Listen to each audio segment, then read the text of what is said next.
Corona virus के संक्रमण की प्रदेश में स्थिति इस प्रकार है। विगत 24 घंटे में कुल 218 नए प्रकरण सामने आए हैं, 218। प्रदेश में इस समय एक्टिव इन्फेक्शन के कुल 2842 मामले हैं, 2842। अब तक कुल 4244 मरीज पूर्णतः उपचारित होकर डिस्चार्ज किए जा चुके हैं।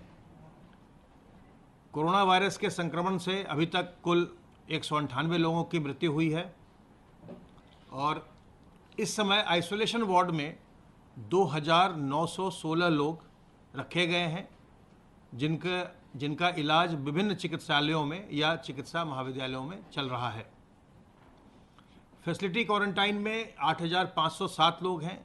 ये वो लोग हैं जिनको कॉन्टैक्ट ट्रेसिंग या इनके घर में कोई पॉजिटिव आने पर जिनमें सस्पिशन ज़्यादा होता है, संदेह होता है कि इन्हें संक्रमण हो सकता है, वैसे लोगों को फैसिलिटी क्वारंटाइन में रखा जाता है।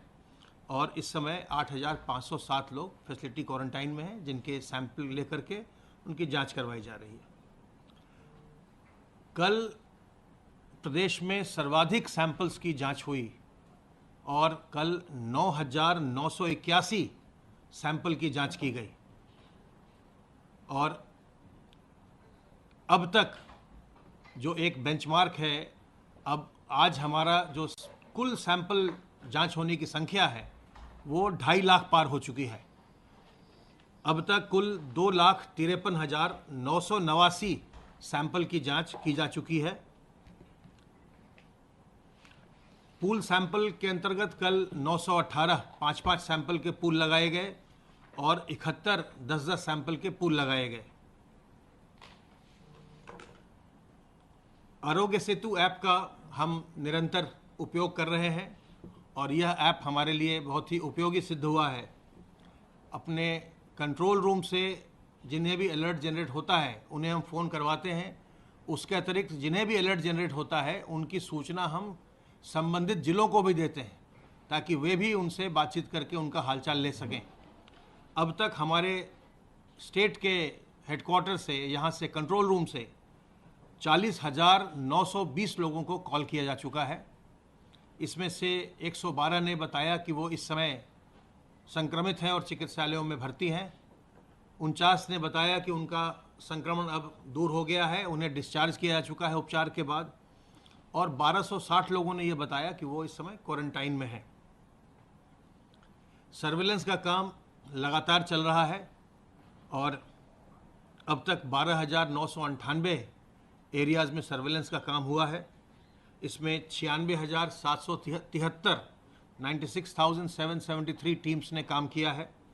75,80,563 घरों में कुल 3,81,85,073 लोगों को सर्वेलेंस के अंतर्गत उनकी निगरानी की गई है। आशा वर्कर्स लगातार, जो हमारे प्रवासी कामगार बड़ी संख्या में आ रहे हैं, उनकी ट्रैकिंग कर रही हैं और अब तक वो 10,48,550 प्रवासी कामगारों की ट्रैकिंग कर चुकी हैं, जिसमें 986 लोग ऐसे पाए गए हैं जिनमें कोई न कोई लक्षण है, या उन्हें जुकाम है, खांसी हो रही है, या उन्हें सांस फूलने की तकलीफ़ है। ऐसे सभी लोगों के सैंपल लेकर के उनकी जांच की जा रही है। अब तक जो हमारे कुल प्रकरण आए हैं उनमें से 2012 प्रवासी जो वापस लौटे हैं प्रदेश में, उनके संक्रमित होने की सूचना है। 2012 प्रवासी कामगारों के या अन्य प्रवासियों के संक्रमित होने की सूचना है।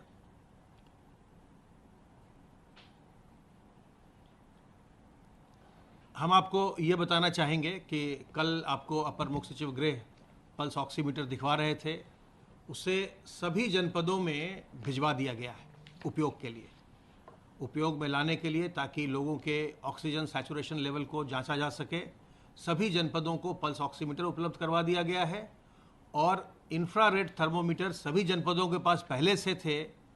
उसके अलावे आज 50-50 इंफ्रारेड थर्मोमीटर फिर से सभी जनपदों के लिए भेज दिया गया है।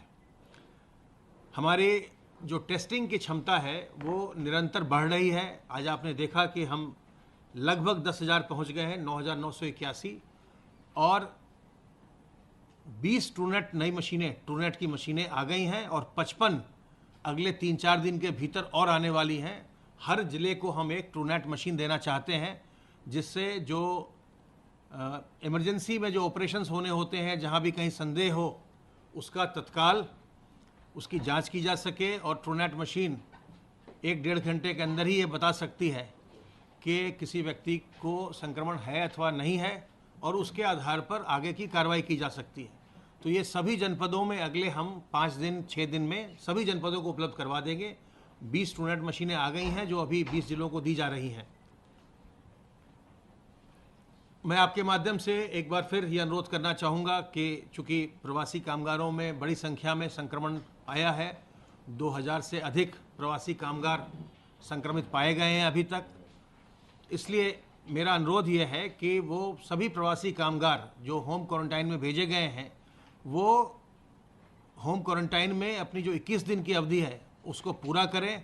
और जो निगरानी समितियां हैं, चाहे वो मोहल्ला निगरानी समिति है या ग्राम निगरानी समिति है, उनको ये चाहिए कि वो मजबूती से इस बात को सुनिश्चित करें कि जो लोग होम क्वारंटाइन में भेजे गए हैं वो होम क्वारंटाइन में अवश्य रहें।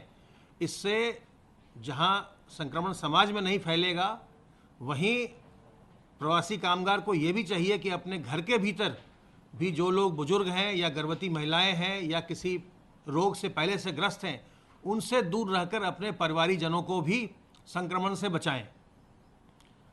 अगर किसी को ऐसा लगता है कि उसे ज्वर हो रहा है या उसकी सांस फूल रही है या उसे खांसी हो रही है, तो उसे तत्काल हमारे हेल्पलाइन नंबर 1800 180 5145 पर फ़ोन करना चाहिए। इसके जांच की व्यवस्था और इस संक्रमण के, कोरोना वायरस से संक्रमण के इलाज की व्यवस्था राज्य सरकार के द्वारा बिल्कुल निःशुल्क की गई है। इसमें किसी प्रकार के अपने मन के अंदर हीन भाव लाने की आवश्यकता नहीं है, क्योंकि एक संक्रामक बीमारी है, किसी को भी हो सकती है। और अगर किसी को संक्रमण होता है तो उसके प्रति मन में कोई दुर्भावना मत लाइए। ये किसी को भी हो सकता है, इसलिए उसमें उसकी कोई गलती नहीं है। उसकी मदद करें, तत्काल मुख्य चिकित्सा अधिकारी को या जिला चिकित्सालय ले जा करके उसकी जांच करवाएं और जांच करवा कर फिर उनकी चिकित्सा करवाएं। इस बीमारी के लिए, इस वायरस के लिए वर्तमान में कोई वैक्सीन नहीं है, न ही कोई इसकी प्रमाणित अभी तक दवा है।